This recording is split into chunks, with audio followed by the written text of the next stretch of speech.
지금 오늘 7과 7장 왕의 영광을 위해서 말하라죠. 우리가 지난번에 배웠죠. 왕은 하나님께서 오직 인간에게만 주신 선물이에요.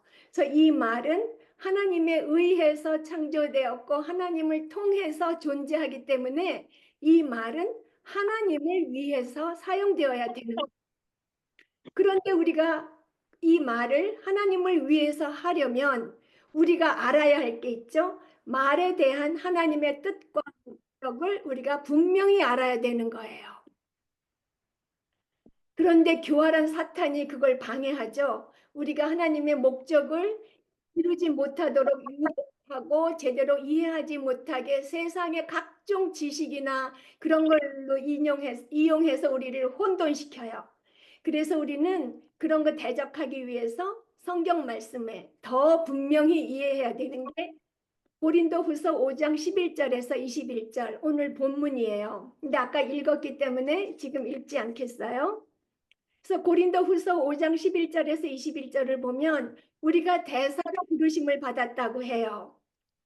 그래서 우리가 전에는 어땠어요? 자기 사랑, 자기 애로 가득 찼었잖아요. 그런데 이제 그런 모습은 우리 다 없어졌고 우리는 새로운 피조물이 되어서 그리스도를 나타내는 대사가 되었다고 하세요. 그래서 그 대사는 뭐 하는 사람이에요? 그 한 나라의 대사는 자기 나라의 대통령이나 왕이나 총리 그런 그 사람들의 뜻과 그러니까 국민의 뜻과 계획과 인격을 나타내기 위해서 다른 나라에 보내진 사람이죠. 이 대사는 대통령이나 왕이나 그 뜻을 전달하는 사람이에요. 자기 개인적인 뜻을 말하는 사람이 아니에요. 그래서 우리는 말할 때 이제는 나 자신이 그리스도의 대사임을 분명히 이해하고 그리스도를 대표하는 방식으로 말을 해야 돼요. 그러니까 대사로서 하나님의 사명과 방법과 인격을 내 말에서 나타내야지 하는 그런 목적의식이 있어야 돼요. 그런데 우리가 대사로서 말을 하려고 할 때에 우리에게 본이 되는 분이 계시죠. 바로 예수님이에요. 근데 그 예수님이 바로 우리의 본이 되시고 역사상 가장 완벽한 하나님의 대사이셨어요. 그래서 예수님께서는 아버지의 뜻에 온전히 순종하셨어요. 헌신하셨어요. 그러니까 예수님께서 이렇게 말씀하셨어요. 요한복음 14장 5절에서부터 14절에 예수님의 사역과 말씀들은 예수님 자신의 것이 아니라 자신을 보내신 하나님 아버지께로부터 온 거라고 말씀하셨어요.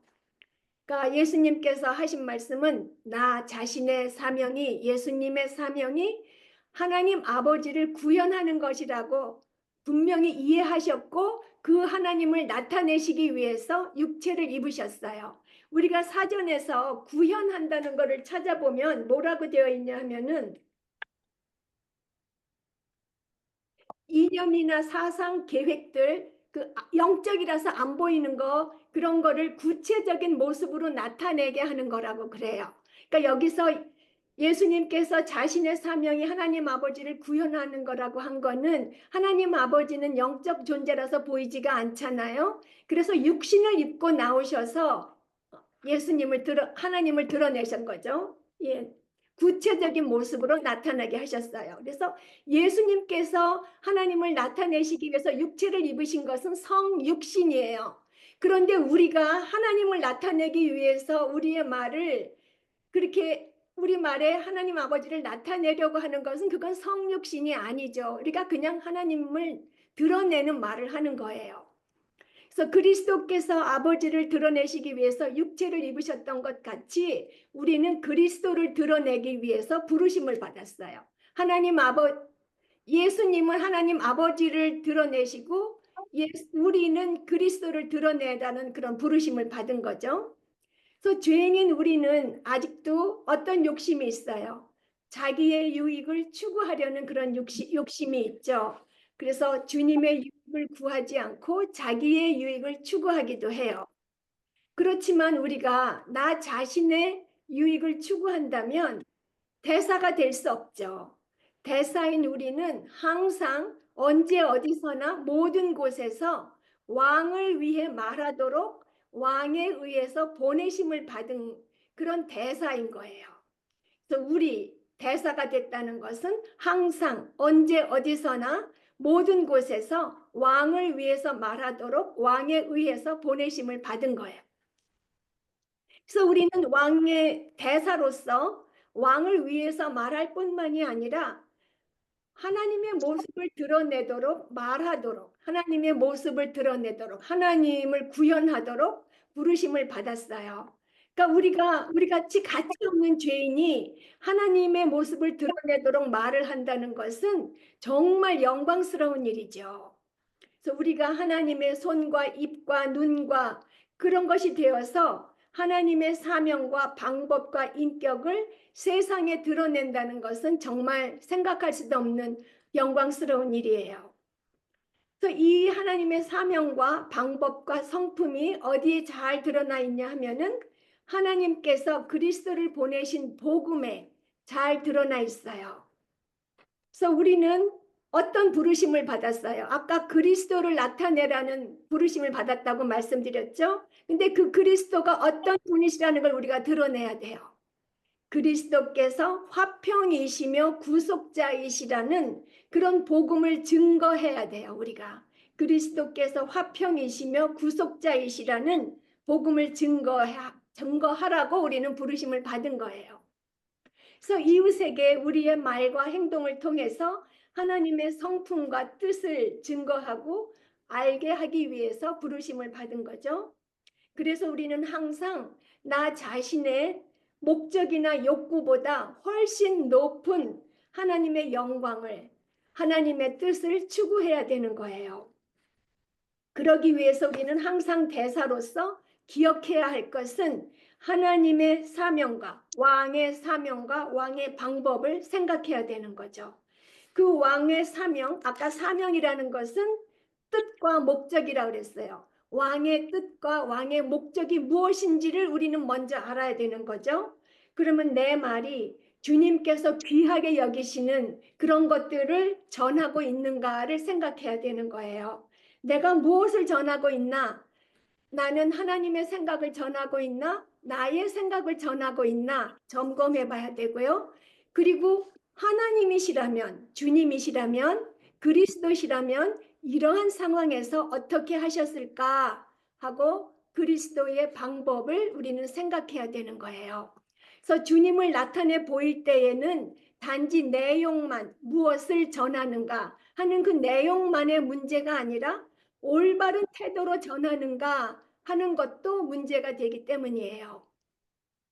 그래서 무엇을 전하는지 어떻게 전하는지를 이제 알아보겠어요. 대사로서 알아야 할 것이 이제 왕의 사명과 왕께서 어떻게 그 사명을 수행하셨는지 지금 하나님께서 어떤 뜻과 어떤 목적을 갖고 계신지를 지금 먼저 알아봐야 되겠어요.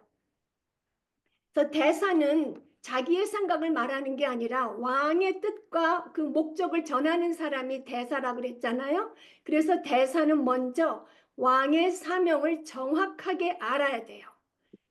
또 다시 말하지만 우리가 사명하면 참 굉장히 우리 사명을 받아서 미션 트립을 가 그러면 내가 하는 무엇에 먼저 초점을 두는데요. 이 책의 이 내용은 왕의 생각, 왕이 어떤 뜻과 목적을 갖고 있는지를 먼저 알아야 된다는 뜻이에요.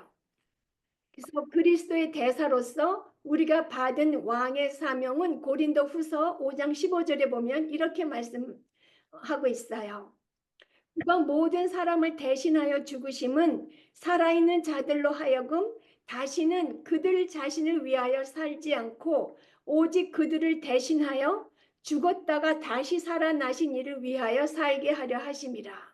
이렇게 얘기하고 있어요. 그러니까 하나님의 뜻은 다시는 그들 자신을 위하여 살지 않고 오직 그들을 대신하여 죽었다가 다시 살아나신 이를 위하여 살게 하려는 것이 하나님의 뜻이에요. 목적이에요. 그런데 우리는 죄인이라서 자신을 위하여 사는 것이 너무나 자연스러운 본성이죠. 그리고 그 본성에서 나오는 가장 강력한 우상이 있는데 바로 자기 자신이죠. 그래서 우리는 자기를 사랑하는 마음, 자기 애로 가득 찼고 자신의 즐거움과 뜻에 의해서 이 세상이 움직이기를 바래요. 우리가 마치 하나님이 되어서 모든 것을 내 마음대로 하고 싶은 거예요. 이런 우리를 다시는 자신을 위하여 살지 않는 그리스도의 대사로 만들어 주셨어요. 세상에 얽매인 우리를 풀어주시고 주님만을 섬기면서 경배하는 새로운 피조물로 만들어 주셨죠. 그렇게 하시려고 어떻게 하셨어요? 예수님께서 이 땅에 오시고 십자가에서 돌아가셨죠. 또 뒤에 또 나와요, 방법에. 근데 여기서 먼저 생각해야 돼요. 우리로 하여금 자신을 위하여 살지 않고 그리스도를 위해서 살 수 있는 대사로 만들기 위해서 예수님께서 이 땅에 오시고 돌아가셨잖아요. 그리고 부활하셨어요. 하나님께서 우리를 그렇게 만드시려고 죄에서 건지셔서 그리스도의 대사로 만드시려고 어떻게 하셨다는 거예요. 혼내고 우리를 왜 그렇게 하냐고 혼내고 화내시고 우리에 대해서 진노하셨나요? 아니잖아요. 예수님을 대신 돌아가시게 하고 예수님을 희생시키시고 용서하시고 관계를 회복시키셨어요. 이런 방법을 우리도 배워서 실천해야 되는 거죠. 그래서 이제 우리는 우리 자신을 위해 살지 않고 우리를 대신하여 돌아가셨다가 다시 살아나신 이를 위하여 살도록 부르심을 받았어요. 그래서 하나님의 뜻은, 하나님의 사명은 각종 우상으로부터 사람들을 자유롭게 만들어서 하나님 한 분만을 섬기게 하는 것이에요. 이 목적을 위해서 하나님께서는 예수님을 희생시키셨지만 또한 우리의 개인적인 안락을, 평안을 기꺼이 희생시키시기도 해요.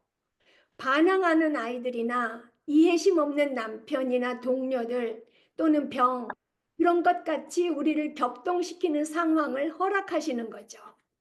근데 그 목표는 이렇게 우리의 안락한 환경을 깨시는 그런 목표는 우리를 괴롭히고 우리를 슬프게 하시는 것이 목적이 아니죠. 그 목표는 우리의 마음의 죄악이 드러나서 우리가 회개하게 하시려는 것이에요. 그래서 우리가 회개하고 마음에 있는 그 많은 우상을 다 쳐버리고 마음으로 하나님 한 분만을 섬기게 하시려는 것이 목적이에요. 그래서 우리가 마음에 죄가 있으면 하나님의 구속의 그 목적에 맞는 말을 할 수가 없어요. 그것보다는 나 자신의 개인적인 유익을 더 섬기게 되는 거죠. 책의 예화를 들은 그 폴 트림 목사님이 아들하고의 이야기가 있잖아요. 그 목사님 그때에는 아들 마음속에서 어떤 영적 전쟁이 일어나는지 잘 알지 못하셨어요. 그리고 아들을 소중한 영혼으로 보지도 못하셨고 그 아들이 얼마나 큰 영적 전쟁 그 전투에 한 가운데 있는 하나님의 피조물로 보지 못했어요. 그 대신 아들의 상태, 이 지저분한 것들을 고치고자 하는 그 목사님 자신의 사명에, 목사님 자신의 뜻과 목적에 사로잡혀 있었어요.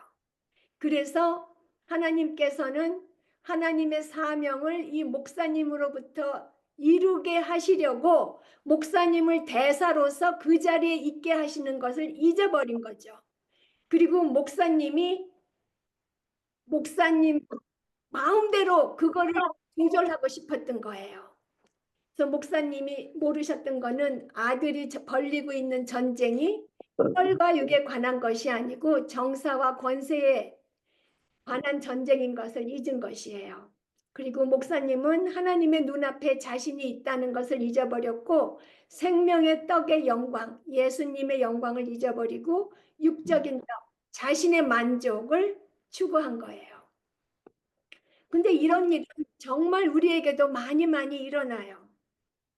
그래서 우리에게도 이런 우리를 격동시키는 그런 일이 일어나면 그럴 때 그거에 사로잡혀서 육의 떡을 추구할 것이 아니라 이것은 이 일은 죄의 올무를 깨뜨리려는 하나님의 영광스러운 사명을 나타내는 기회구나. 이렇게 생각해야 되는 거죠.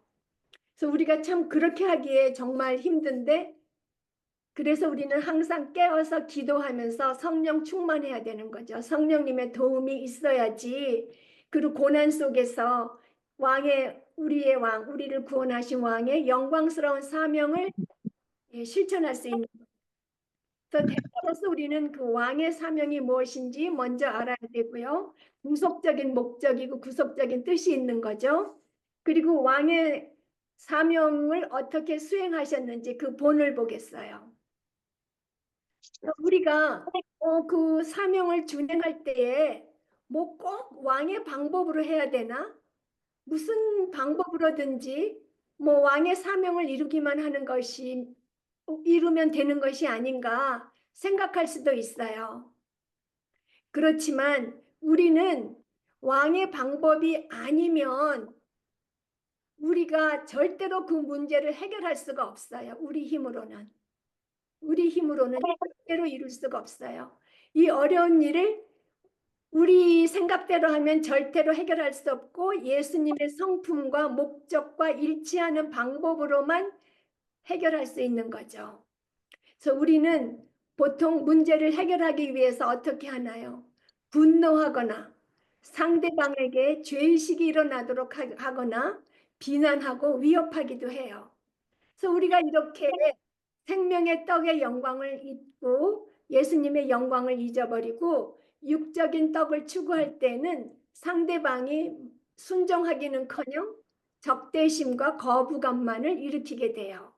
그래서 잠언도 과격한 말이 노를 격동시킨다고 말씀하세요.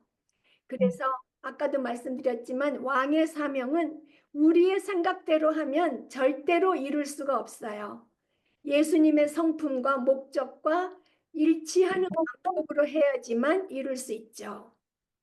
그래서 하나님께서 자신의 백성을 대하시는 방법으로 우리가 말해서 하나님을 우리 말에서 드러낼 수 있어야 되는 거예요. 그러면 왕이신 하나님께서 하나님의 뜻을 수행하는 방법은 무엇일까요?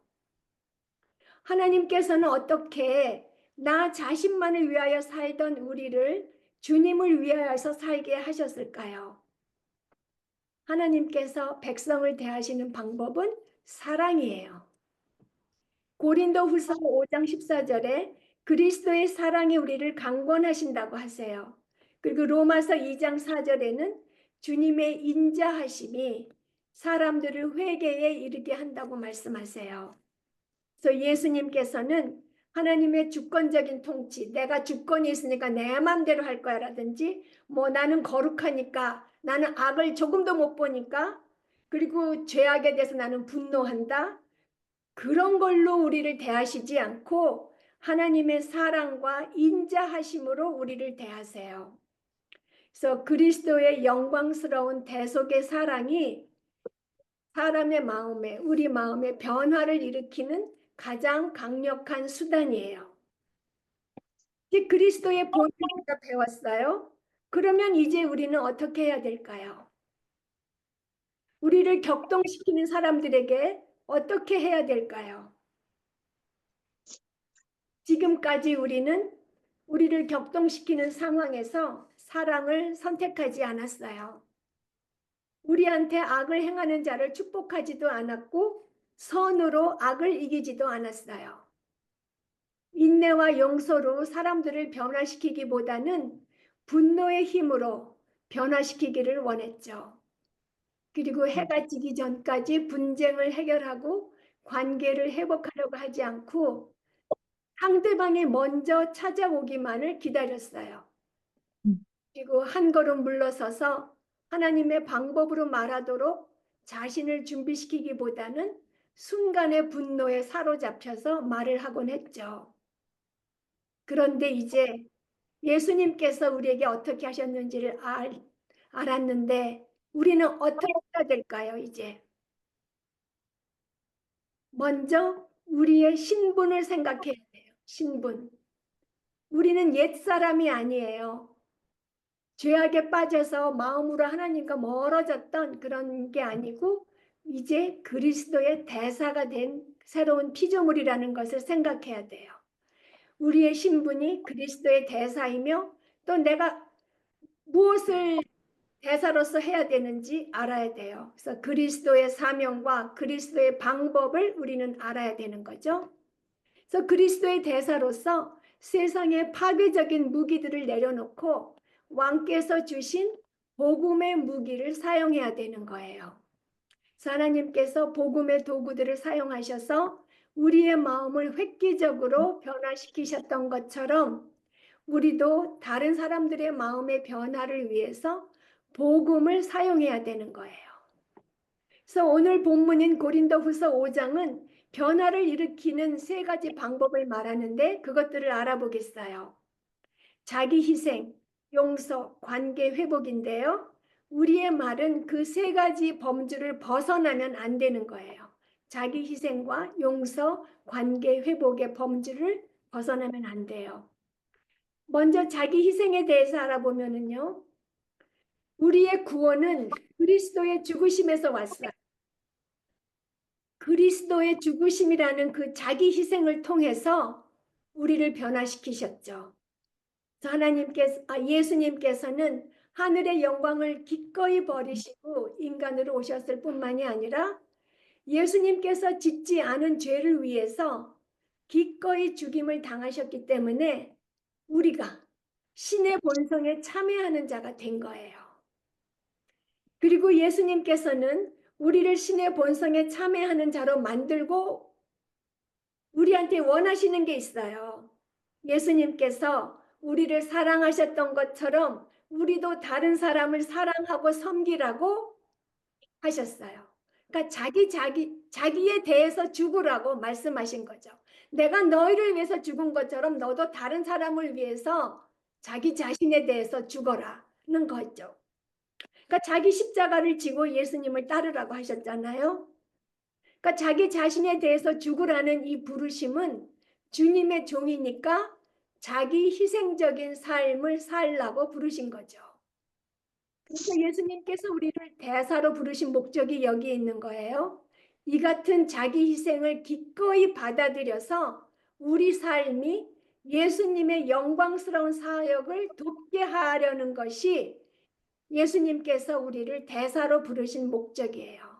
우리가 예수님을 닮아서 자기 희생을 기꺼이 받아들여서 우리의 삶이 예수님을 전할 수 있는 그런 산 위에 있는 빛나는 마을같이 되게 하려는 거죠. 빌립보서 2장에서 바울은 이렇게 말했어요. 아무 일에든지 다툼이나 허영으로 하지 말라고 하면서 그리스도 예수의 마음을 품으라고 했죠. 그러니까 바울이 그리스도의 그 자기 희생적 사랑의 본을 따르라고 우리한테 말하는 거예요. 아무 일에든지 다툼이나 허영으로 하지 말고 그리스도 예수의 마음을 품어야 되는 거예요. 근데 우리가 말에 문제가 있을 때에 어떨 때 일어나나요? 보통 내 거에 집착할 때 일어나요.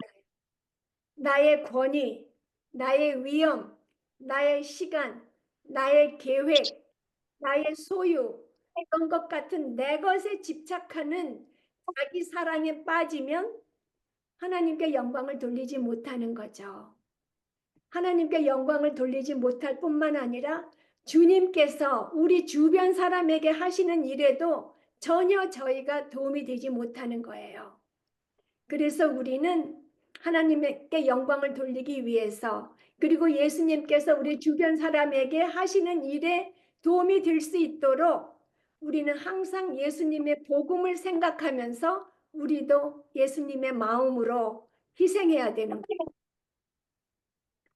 지금 계속 말씀드리지만 모든 우상 중에서 가장 강력한 우상이 자기 자신이에요. 자신이 하나님이 되고자 하는 이 욕망이 이 모든 죄인에게는 있는데요. 어떻게 할 때 이 자기 자신이 하나님이 되고자 하는 우상이 깨질까요? 우리가 자기 자신에 대해서 죽을 때 그 우상이 깨지는 거예요. 그리고 우리가 나 자신의 영광이 아니라 주님의 영광을 위해서 말할 수 있게 되는 거죠. 우리가 자기 자신에 대해서 죽을 때, 내 것에 대해 집착하지 않을 때 주님의 영광을 위해서 말할 수 있는 거예요. 예수님께 집착할 때죠. 그렇게 되겠죠. 내 것들에게 집착하지 않고 예수님께 집착하고 예수님만을 바라볼 때 우리가 주님의 영광을 위해서 말할 수 있게 되죠. 그래서 우리는 이와 같이 주님의 대사로 자기 자신을 희생하고 주님을 위해서 말하도록 부르심을 받았어요. 그리고 용서에 대해서 주님께서 완전하게 우리의 모든 죄를 하나도 남김없이 다 용서해 주셨잖아요. 이것은 오직 주님의 자비로운 사랑에 의해서 설명될 수 있는 놀라운 은혜예요. 고린도후서 5장 19절에 하나님께서는 인간의 죄악을 인간에게 돌리지 않는다고 말씀하셨어요. 인간의 죄악을 인간에게 돌리지 않고 용서하셨잖아요. 용서하시려고 하나님께서 희생을 하셨죠. 그래서 이렇게 하나님께서 인간의 죄악을 인간에게 돌리지 않고 용서해 주셨다면 우리가 다른 사람들을 용서하지 못할 이유가 없는 거죠. 그러니까 복음을 생각하면 우리의 왕이시고 심판자이시고 완전히 거룩하신 하나님께서 우리를 모든 죄를 다 용서해 주셨다면 우리가 다른 사람들의 자그마한 죄를 용서하지 못할 이유가 없는 거예요. 이 주님의 용서가 우리를 변화시켰잖아요. 그 용서가 우리가 자신의 죄를 숨기지 않게 하고 고백하고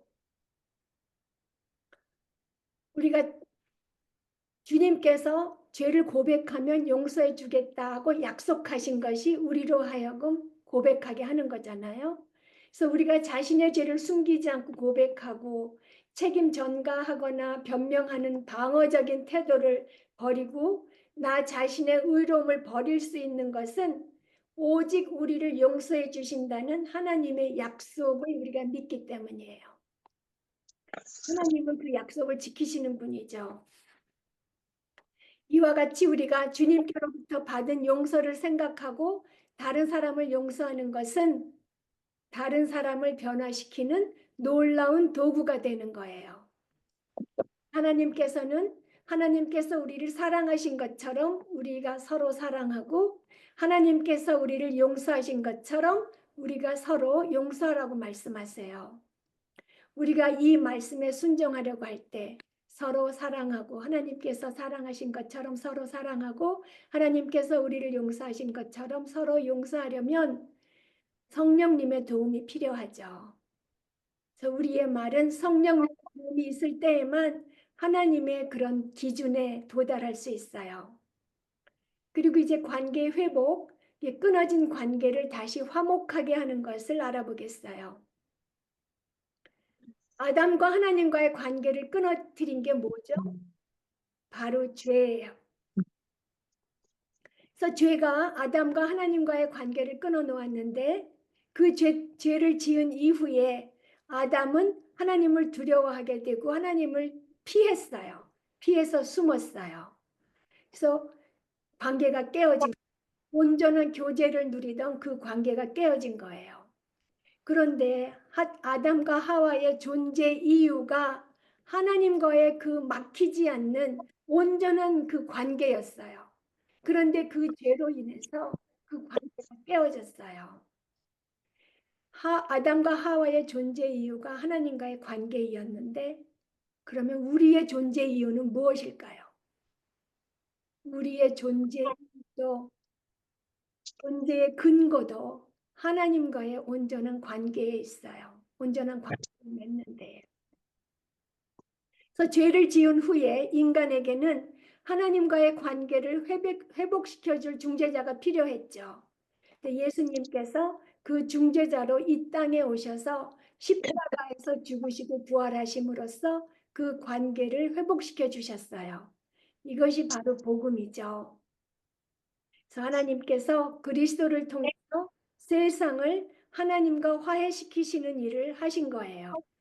또 주님은 또 우리가 하나님과 회복된 관계를 통해서 우리가 점점 성화하는데, 점점 더 우리 마음이 깨끗하게 변화되는데 그 회복된 관계를 계속 사용하세요.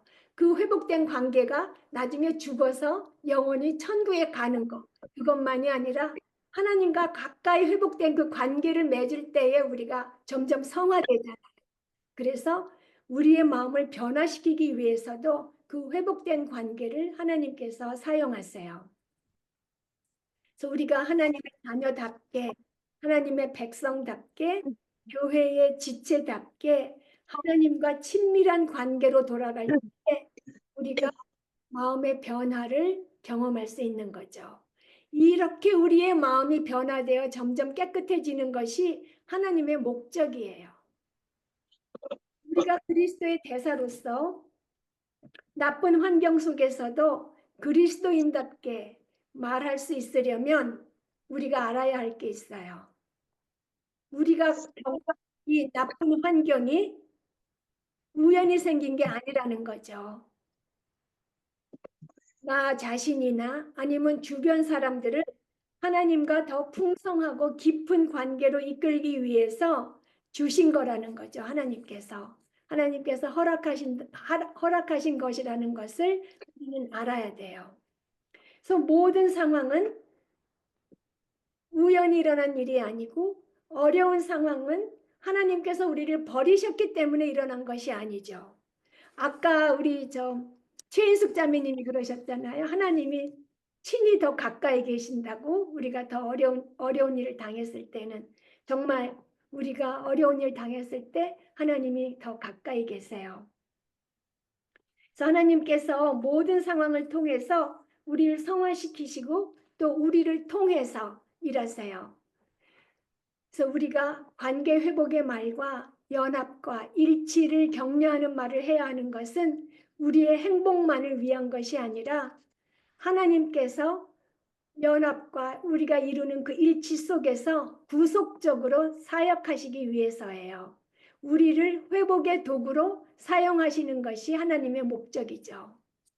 그래서 우리가 만일 자기 의로, 자기 애로 가득 차서 화를 내면 관계 회복이 될 수 없고 하나님의 성품을 드러낼 수도 없어요. 우리는 희생하시고 용서하시고 관계를 회복시키시는 예수님의 본을 따라서 말을 해야 되죠.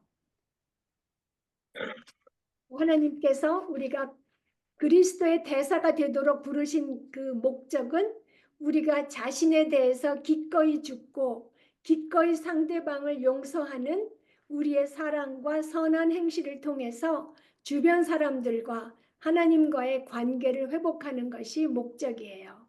이 목적을 위해서 성령님을 보내셨죠. 우리를 굴레에서 벗어나도록 도우시는 성령님을 우리 안에 내주하시게 하셔서 우리의 말이 변화를 일으키는 은혜로운 도구가 될 수 있게 하셨어요. 그래서 우리는 하루에 24시간, 일주일에 7일 항상 그리스도의 대사로 살며 말하도록 부르심을 받았어요. 그 순간의 개인적인 욕심보다 더욱 고상한 하나님의 목표의 일부분이 되도록 하셨어요.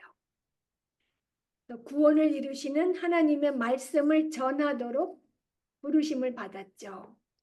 그런데 만일 생각해 보세요, 자매님들. 만일 내가 죽은 후에 누가 나의 삶이 녹화된 그 동영상을 보고 있다면 내가 무엇을 위해서 말하고 내가 무엇을 위해서 살았다고 말할까요? 나의 삶의 목적이 무엇이었다고 그 사람들이 말할까요? 우리는 종종 다른 사람들에게 했던 나 자신의 말과 행동을 미화해서 말하곤 하지만 우리는 자기 자신에게 솔직해져야 돼요. 죄를 발견하면 회개하고 다시 하나님께 용서를 구하고 예수님께로 달려가야 되는 거죠. 그래서 과연 나는 왕 되신 주님을 위해서 말하고 있는지 점검해 봐야 되죠. 기도하시겠습니다. 왕이신 하나님, 죄인인 저희를 사랑과 인자하심으로 대하여 주시고 용서하여 주시며 하나님과의 관계를 회복시켜 주신 하나님을 경배합니다. 이제 하나님의 은혜로 새 피조물이 된 사람답게 말하며 살기를 힘씁니다. 하나님께서 저희들을 위하여 희생하시고 사랑으로 용서를 베풀어 주신 것에 감사드리며 저희들도 그리스도의 마음을 본받기를 힘씁니다. 저희가 이제 그리스도의 대사로 부르심을 받은 것을 분명히 이해하고 대사로서 저희들의 왕이신 하나님의 사명과 그 사명을 이루신 하나님의 방법을 밝히 알아서 저희도 그 방법에 따라 관계를 회복하기를 힘쓰겠습니다. 그러나 이렇게 힘쓰지만 저희들의 힘으로는 실행하기 힘들고 주님을 기쁘시게 해드릴 수 없습니다. 성령님, 저희들에게 왕의 영광을 위하여 말할 수 있게 하여 주시옵소서. 저희들에게 희생과 용서와 관계 회복의 본을 보여주신 예수님의 이름으로 기도드렸습니다. 아멘.